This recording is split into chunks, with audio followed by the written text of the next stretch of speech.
오늘 본문 말씀은 예수님의 제자를 부르심이라는 제목 또는 시몬 베드로와 그의 동무들이 갈릴리 호수 게네사렛 호수가에서 처음 만나게 되는 장면을 담은 부분입니다.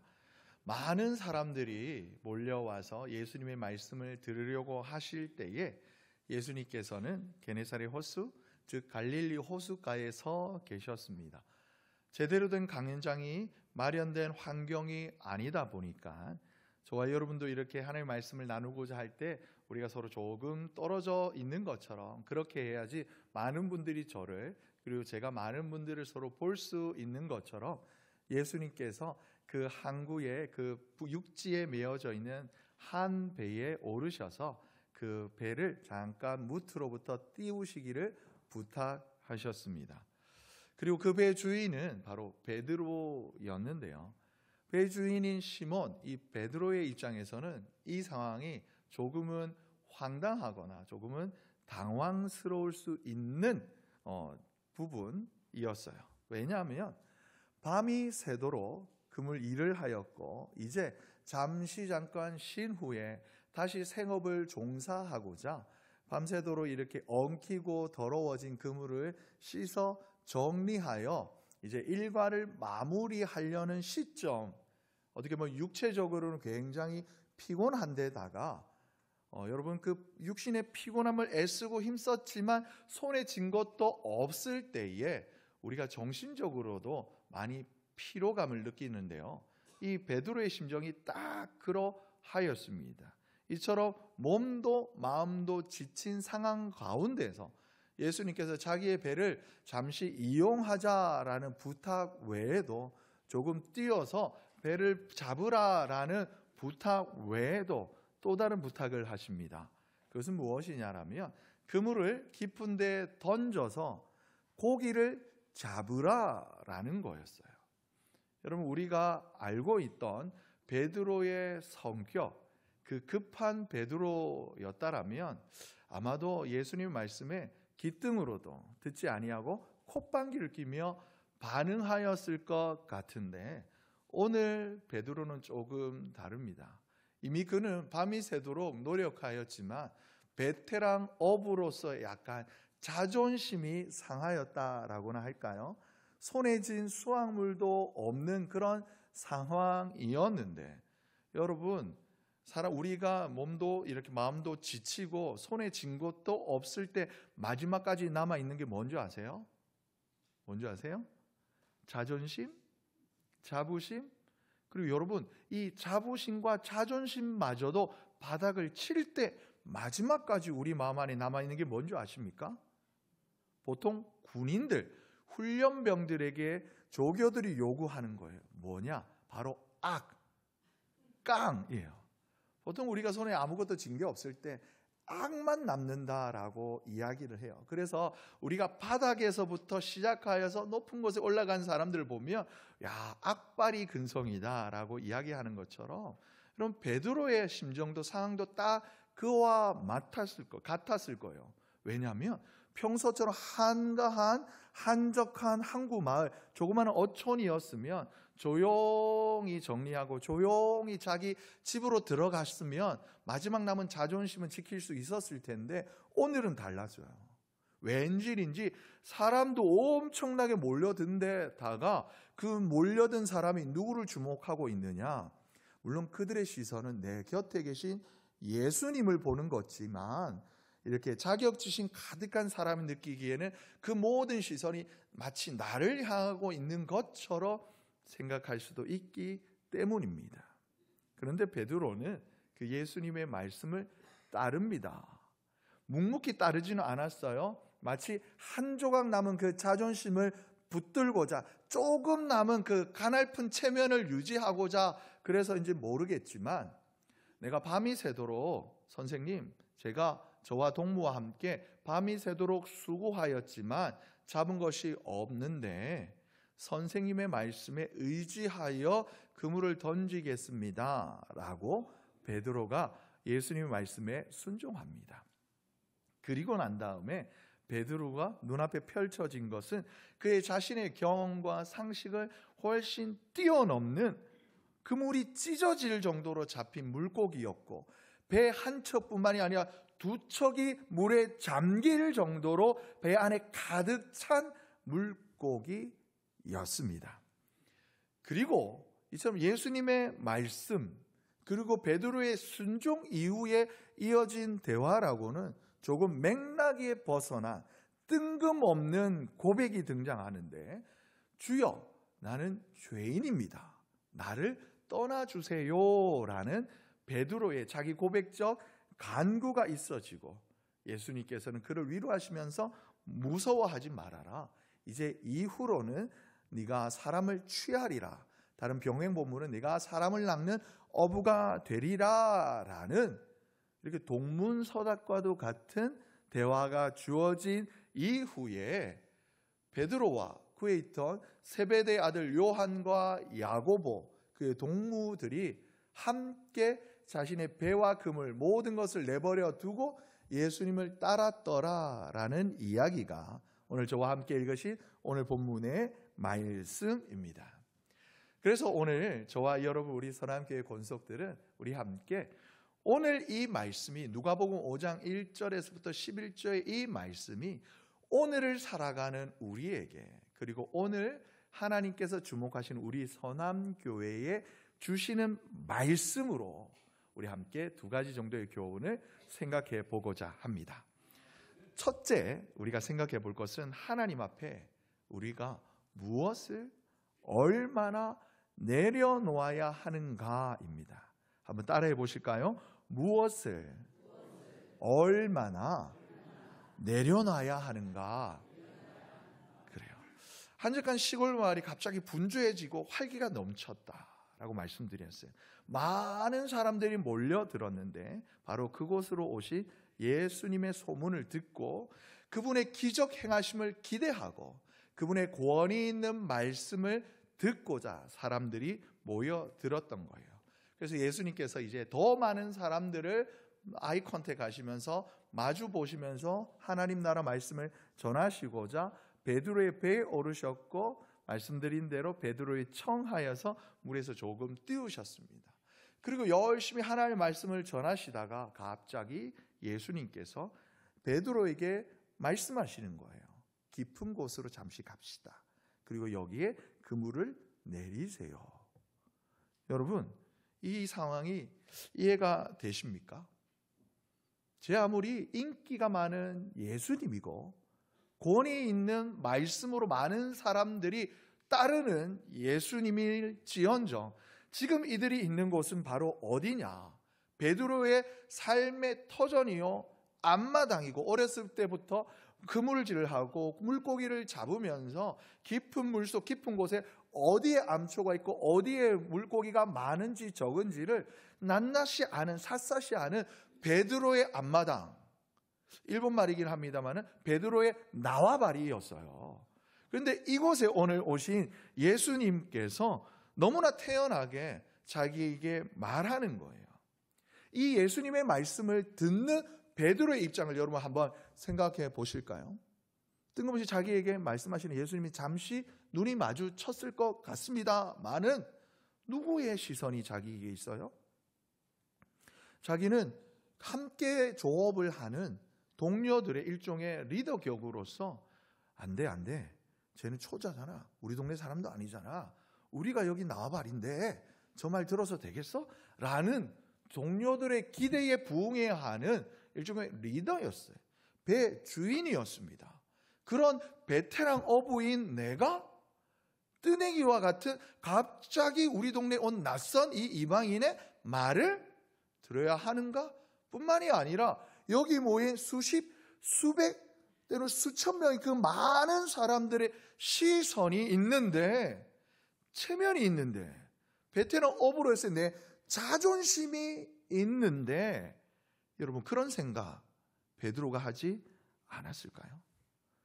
그래서인지 여러분 베드로가 변명처럼 이야기를 하는 거예요. 선생님이요, 항상 예수님을 높여드립니다.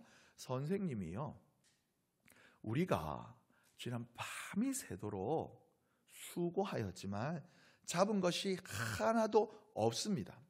이것이 지금 현재 나의 상황이에요. 나의 상황인데 그러다 보니까 내 속에서 지금 화가 부글부글 끓고 어떻게 보면 바닥난 자존심 체면에도 불구하고 악이 남아있는데 나에게 그런 말씀을 하신단 말이에요.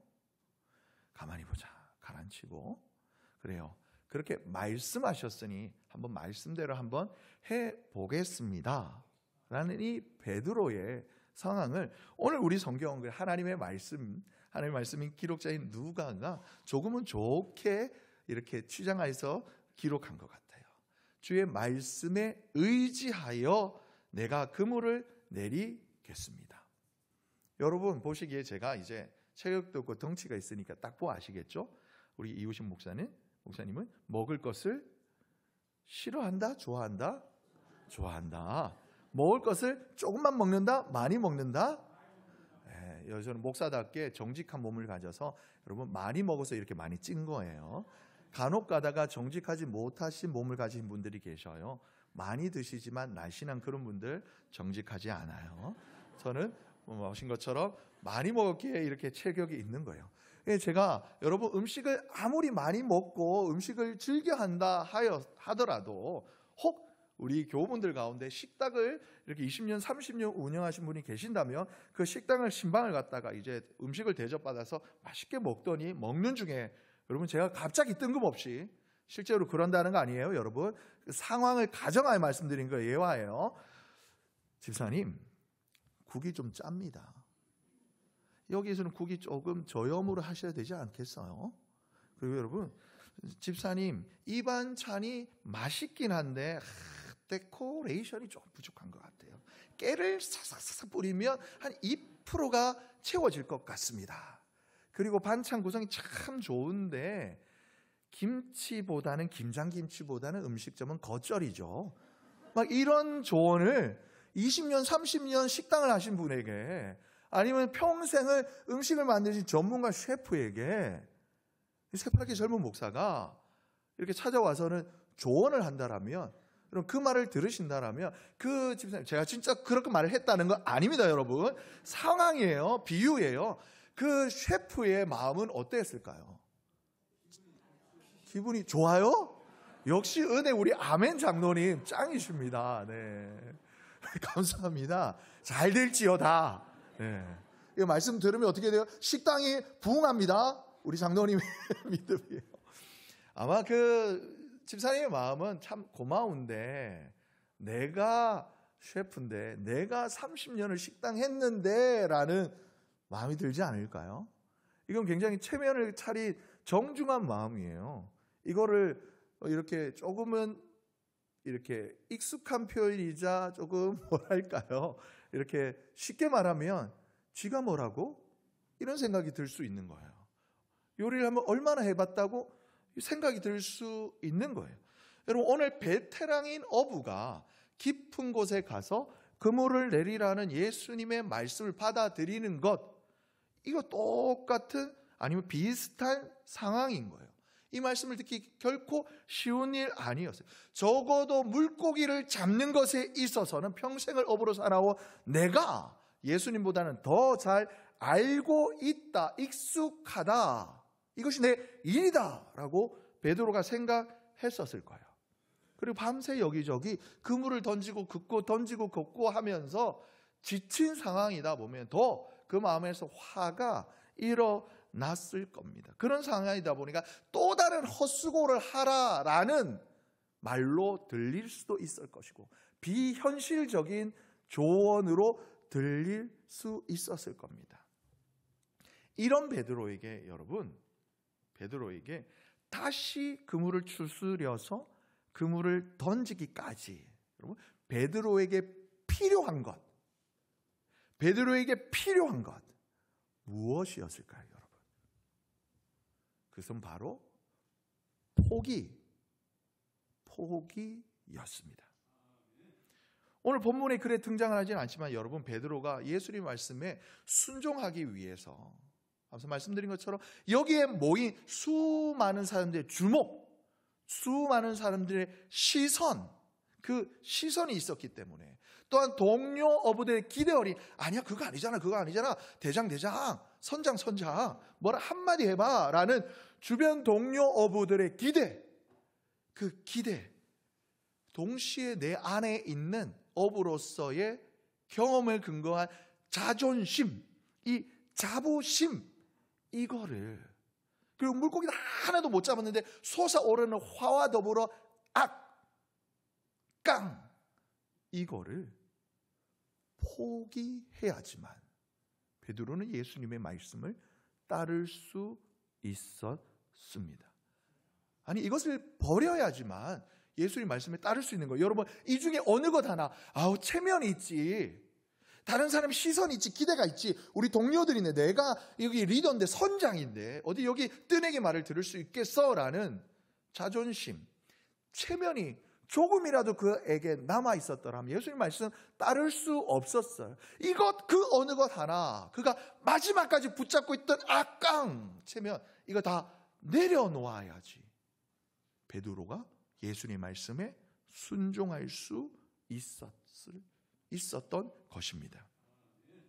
그래서 오늘 본문의 5절의 말씀에 보면, 내가 말씀에 의지하여 그물을 내리겠습니다 라고 이야기를 합니다. 여러분, 의지하다라는 우리말의 사전적 정의를 보면 그 어떤 것이 다른 것에 몸을 기대어 있다, 다른 것에 우리 마음을 기대어 도움을 받다라는 뜻을, 의미를 가지고 있어요. 여러분, 여기에 기댄다라는 상황을 여러분 말씀드리지 않아도 어떤 상황인지 아시겠죠?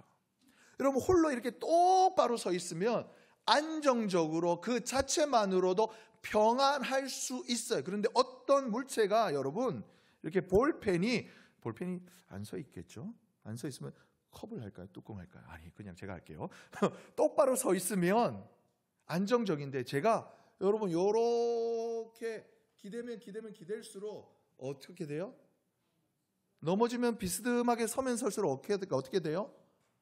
저 혼자 있을 수 없어요. 다른 이렇게 강대상이나 아니면 다른 그 어떤 벽에 의지하여서 지지하지 않는다라면 넘어질 수밖에 없어요. 그만큼 불안정한 상황을, 불안정된 상태를 안정적으로 유지하도록 다른 그 어떤 존재의 도움을 받는 상태를 의지한다라는 거예요.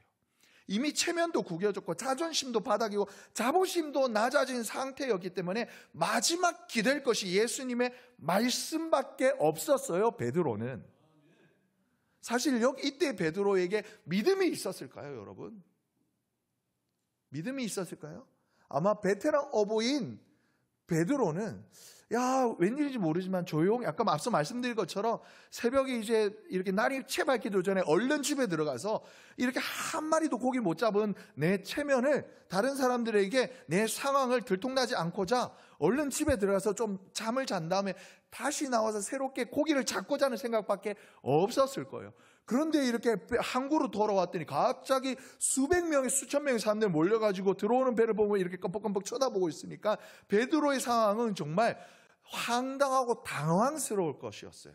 그런데 그런 상황에서 예수님께서 말씀하셨더니 처음 베드로는 아마도 핑계거리, 잘 되었다, 이대로는 내 베테랑 오면 내 체면이 바닥나는데 예수님의 말씀이 오히려 나의 삶에 핑계거리가 되지 않을까? 마지막까지 이렇게 해봤는데 없네요. 거봐요, 내가 기술이 부족해서 못 잡은 거 아니라니까요. 이런 생각이 베드로에게 있었을 수도 있겠습니다. 그런데 그런 베드로였다 할지라도 베드로가 순종하니까, 그물을 던지니까 어떤 결과를 얻습니까? 그물이 찢어질 정도로 고기를 잡았어요. 배가 한 척도 아니라 두 척이 물에 잠길 정도로 많은 물고기를 잡았습니다.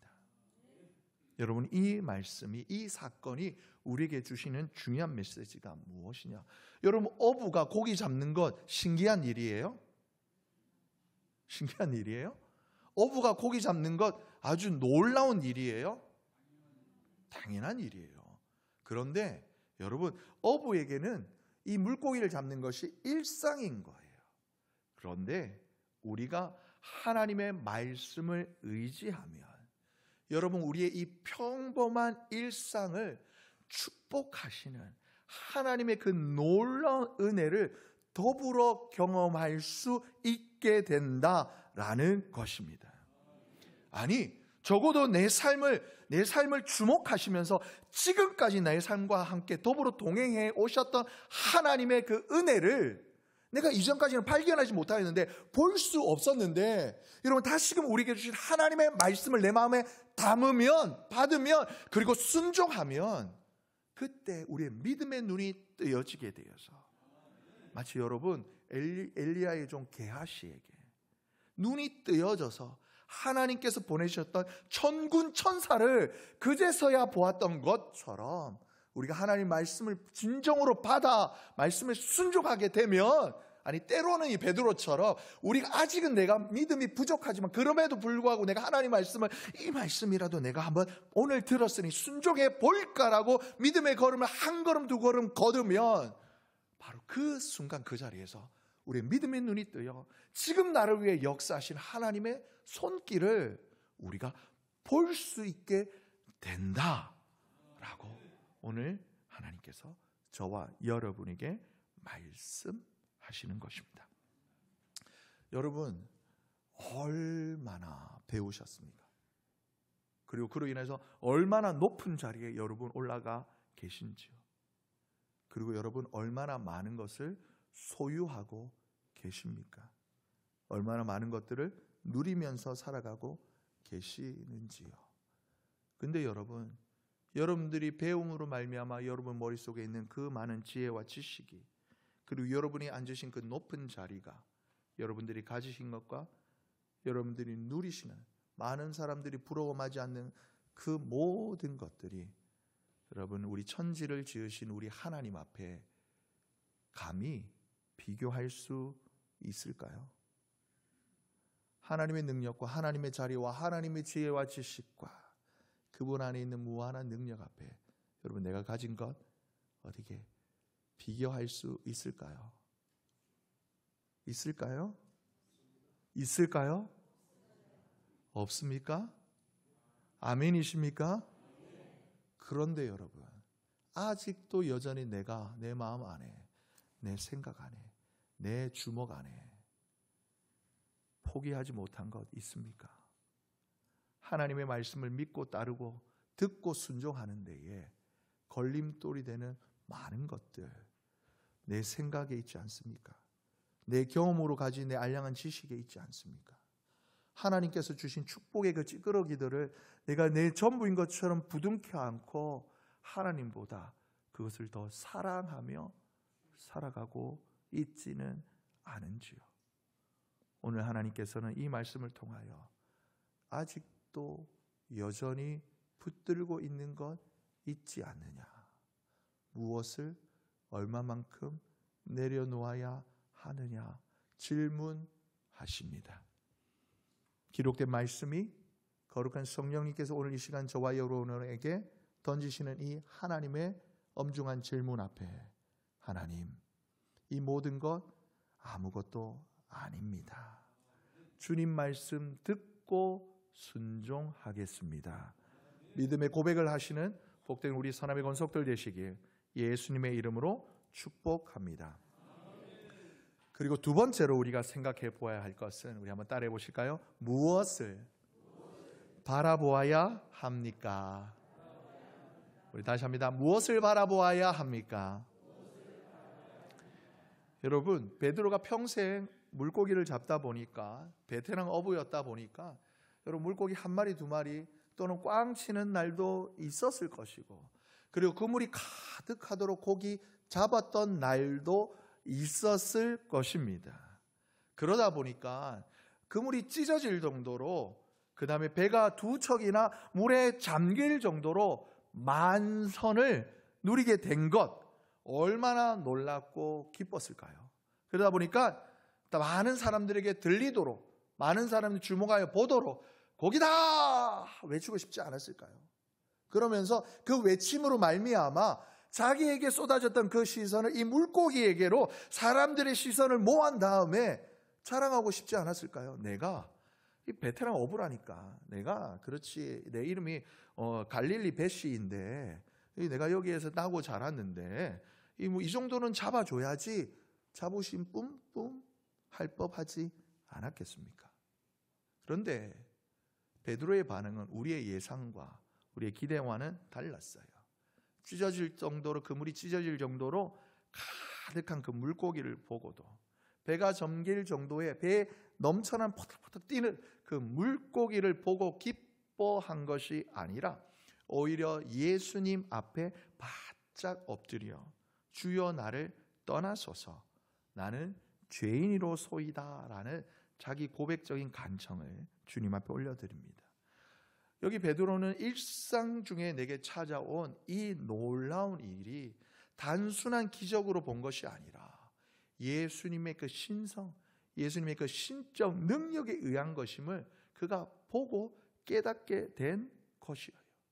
그리고 동시에 그 믿음의 눈으로 자기 자신을 보니까 내가 이 놀라운 예수님, 하나님의 아들인 예수님을 이전에는 정말 믿음으로 순종하였던 것이 아니었구나.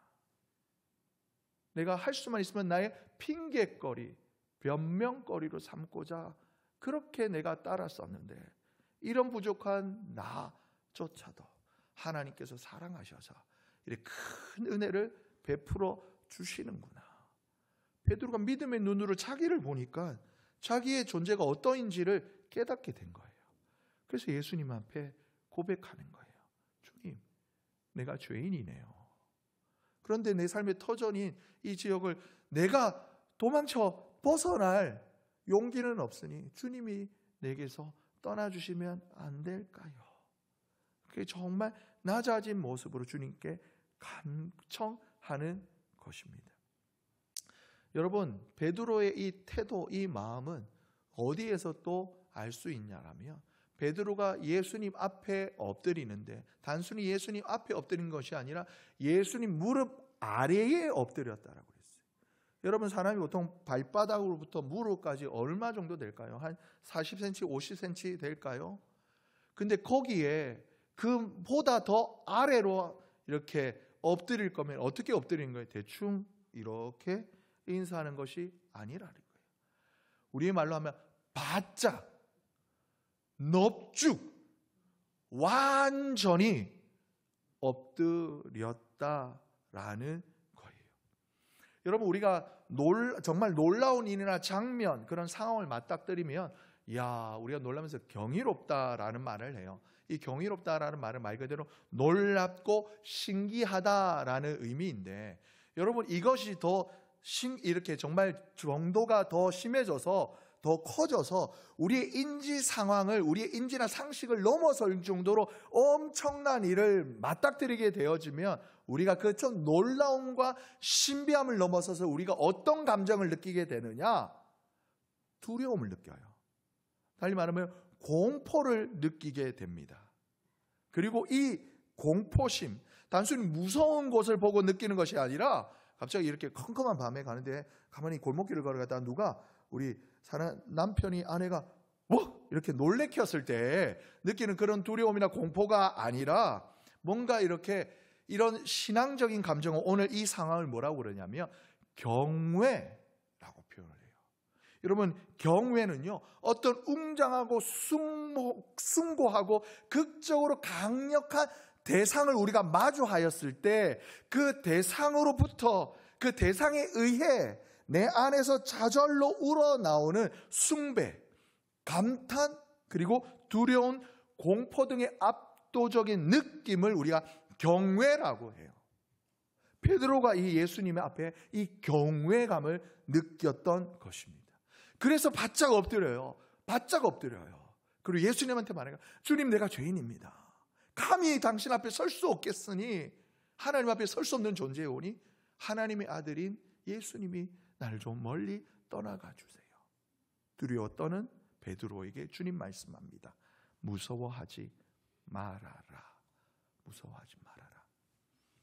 말씀드린 것처럼 여러분, 만선의 기쁨은 모든 어부들의 꿈이에요. 그 꿈을 현실로 경험하게 된 베드로, 어느 한번 거기 물고기의 시선에 사로잡혀서 기쁘다 즐겁다 물고기 두 손에 들고 흔들면서 자랑할 법만 한데, 오늘 이 장면 속에, 오늘 이 성경 속에 베드로의 시선은 누구를 바라보고 있습니까? 누구를 바라보고 있어요?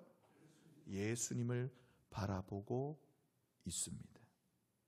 하나님께서 주신 그 축복의 자리에 앉아서 내게 이 놀라운 은혜 은총을 주신 하나님이 아니라 하나님 내게 베풀어 주신 그 은혜의 찌끄러기들 때문에 마음을 빼앗겨서 거기에 돛이 되어져서 좌로 넘어지고 우로 넘어졌던 이스라엘 백성들의 역사를, 여러분 우리 매일 새벽마다 열왕기 상하 역대상의 이야기를 매일 3장씩 읽으면서 우리가 보고 듣고 읽으면서, 그리고 하나님의 말씀을 깨달으면서 어리석은 사람들 이렇게 보고 있지 않습니까? 그런데 오늘 베드로는 이들과는 달랐다라는 거예요. 예수님을 정확하게 바라보고 있습니다. 그래서 오늘 기록되어진 이 하나님의 말씀은, 또 우리 예배 가운데 임재하신 우리 성령님께서는 더불어 저와 여러분에게 질문하십니다. 너는 지금 무엇을 바라보고 있느냐? 앞서 말씀드린 것처럼 하나님께서 저와 여러분을 사랑하셔서 하나님께서 저와 여러분의 삶 가운데 은혜로 주신 그 축복을 손에 가득 받아 누리면서 내 손만을 바라보고 있지는 않은지 하나님은 질문하시는 거예요. 사랑하는 성도 여러분, 하나님을 바라보실 수 있기를 예수님의 이름으로 축복합니다. 내 삶의 참된 소망이 되시는 예수님을 마음에 품고 살아가시기를 예수님의 이름으로 축복합니다. 그리고 마지막으로 우리 삶 곁에서 우리의 삶을 끊임없이 말씀으로 지도하시는 우리 성령님과 동행하시는 삶을 살아가시길 예수님의 이름으로 축복합니다. 그렇게 베드로뿐만이 아니라 세베대 아들 야고보와 요한은 배와 그물을 버려두고 예수님을 따랐더라라고 이야기를 해요. 아마 세상 사람들은 이들의 모습을 보고 입을 차면, 혀를 차면 쯧쯧쯧쯧하며 손가락질을 하며 고개를 흔들면서 이렇게 비웃을지 모르겠습니다.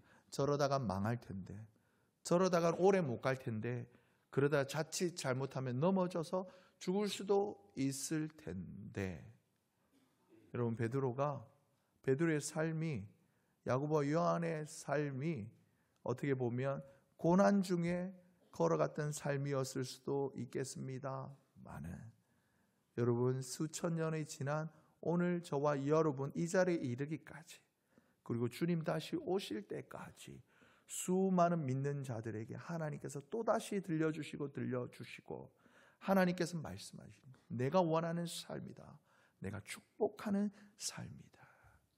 하나님 바라기는 우리 선함교회 모든 건석들, 여러분들의 삶이 이와 같으시기를 예수님의 이름으로 축복합니다.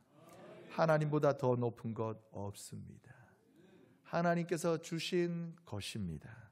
그렇기 때문에 버려 겸손한 마음으로 주님 앞에 엎드려 주님만 바라보는 복된 우리 선함의 건석들 되시기를 예수님의 이름으로 축복합니다. 사랑과 은혜가 풍성하신 하나님 우리 아버지, 이 시간에도 우리에게 주신 귀한 하나님의 말씀, 또한 우리 안에 거하시는 성령님의 음성을 하나님 아멘으로 받길 원합니다. 하나님께서 나에게 그 주신 하나님의 그 축복의 산물들을 하나님보다 더 사랑하며 움켜쥐며 때로 하나님의 말씀에 대항하면서까지 포기하지 못하였던 이 모든 것들을 하나님 앞에 이제 겸손하게 내려놓게 하여 주시옵고, 오직 주님만을 바라보며 축복 속에 비상하는 아름답고 복된 우리 선함의 모든 건석들 되게 하여 주시옵소서. 그리할 때 먼저 그의 나라와 그의 의를 구하는 우리의 삶에 하나님 도와여 주시는 우리 풍성한 주님의 은혜를, 그 하나님 크고 놀라우신 사랑을, 축복을 더하여 누리는 우리 선함의 건석들 되게 인도하시고 축복하여 주시옵소서. 감사드리며 예수님의 이름으로 기도하옵나이다. 아멘.